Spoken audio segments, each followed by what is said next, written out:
Eating with the girls. Ito tayo. Makitigig gulo.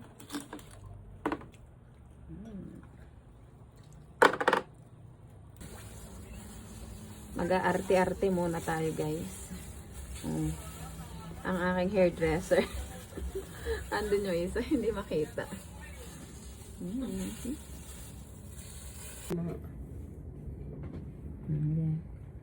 Tahimik na lang. Tahimik na. Kunyari, ano ka nag-behave. Nonchalant. Nag-aaway na po sila. Konti na, nag-ispadahan na. O, ano oras na? Pagkapasok pa kami bukas. Mamaya pa lang. Ano oras na, guys? Guys, Part-time muna kami. Part-time mo na pabili ng 1:03 outfit sa Wia. AM. Lumalantod pa ang mga persona. Parang mga walang pasok. Ang ganda na ng buhok nila. Pakita mo yung sayo mo. Oh, ha? Wala lang before eh. Oh, ha? O, mga black na black ang buhok. Parang nag-usap kayo sa gupit yung dalawa. Ano? Muntik na nga yung sabsabin din yung pigilan eh. Hindi ko na sinabsab. Basta ako ano na ako dyan sa pagsabsab na yan. Ano yun, naka-get over na ako kasi mahaba na yung buhok ko eh. Ako yung pinauna ni Momo kasi alam na niya feeling. Kaya Saan ba pala- yung tara balikan natin? Doon sa may tabi ng R7 ba yun?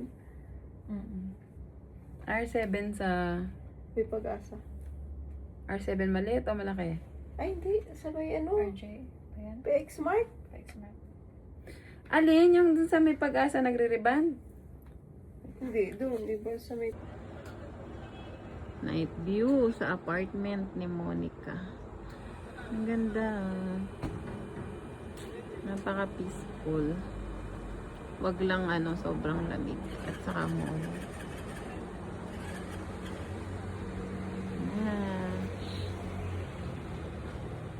7th floor. Doon ang dorm namin. Diyan sa may na yan. Doon sa area na yan. Highway. Ganda ng clouds. Very peaceful. Okay. Highway view.